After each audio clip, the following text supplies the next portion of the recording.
Kecemasan itu kayak alarm di badanmu. Dia akan bunyi saat ada tanda bahaya. Tapi kalau dia bunyi terus-menerus di saat nggak ada bahaya yang nyata, nah disitulah kecemasan mulai mengganggu. Bahkan bisa merenggut kebahagiaan dalam hidup kita. Lalu apa harus kita hilangin aja alarmnya? Di video ini kita akan bahas apa sih sebenarnya kecemasan itu, pentingnya cemas, dan apa yang bisa kita lakukan saat kecemasan jadi berlebihan.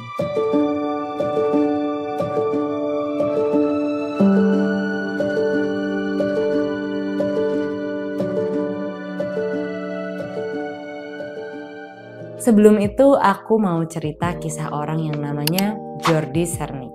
Si Jordi ini punya penyakit yang namanya Cushing syndrome, di mana hormon stres dia bekerja secara berlebihan. Jadi badannya selalu ngerasa dalam bahaya. Karena udah bikin kesehatannya memburuk, dia lalu menjalani operasi di otaknya. Operasi itu mengambil sebagian dari otaknya yang berfungsi untuk munculin tanda-tanda stres. Akibatnya setelah operasi itu, dia nggak bisa lagi ngerasa takut atau cemas. Sampai-sampai saat dia lihat anaknya lari-larian di jalanan, dia tahu normalnya dia akan cemas anaknya jatuh atau bahkan ditabrak mobil. Tapi dia nggak ngerasa apa-apa. Wow. Teman-teman, dari sini kita bisa lihat ternyata hidup tanpa rasa cemas juga bisa merugikan. Karena kita jadi nggak bisa antisipasi bahaya, nggak merasa termotivasi dan nggak bisa excited, nggak bisa hidup. Itulah kenapa si alarm yang namanya kecemasan tetap diperlukan. Tapi sebenarnya apa sih itu kecemasan? Kecemasan adalah sebuah emosi yang ditandai dengan perasaan tegang, pikiran khawatir, dan disertai perubahan fisik di tubuh. Misalnya jantung berdebar. Semua orang pasti pernah cemas.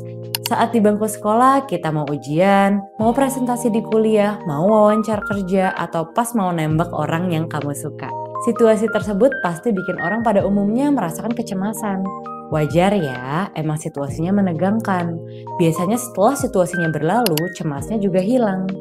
Namun, beberapa orang merasakan kecemasan lebih banyak dan lebih sering dari yang diperlukan. Misalnya, kita tahu bulan depan akan ada pertemuan keluarga besar. Kita khawatir banget ditanya-tanyain tentang kerjaan atau tentang pasangan sama saudara yang agak kepo.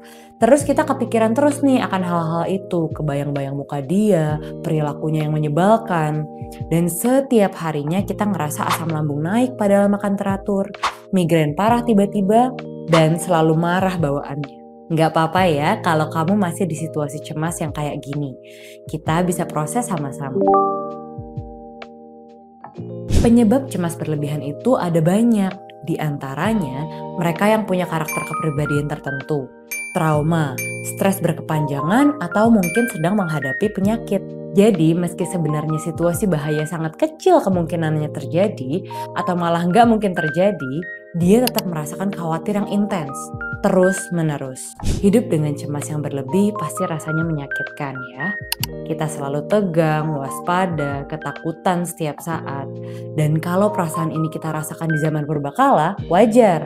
Karena di zaman itu kita bisa dimakan singa dalam sekejap.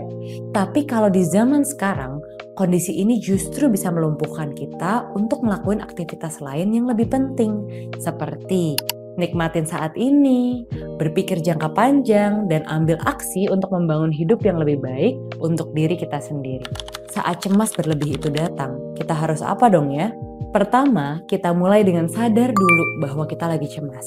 Lalu bayangkan ada orang di samping kita yang namanya si cemas.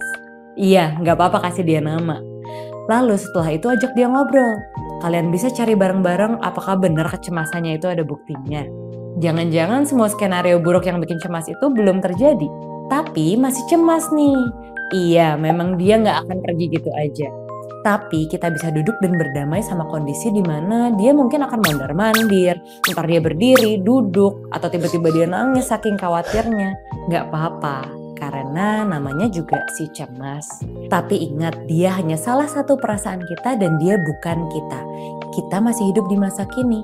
Kita bisa lihat ke perasaan lain yang lebih menenangkan, atau kita coba untuk fokusin lagi diri kita ke hal yang memang perlu dikerjakan saat ini. Kecemasan adalah kawan, bukan lawan.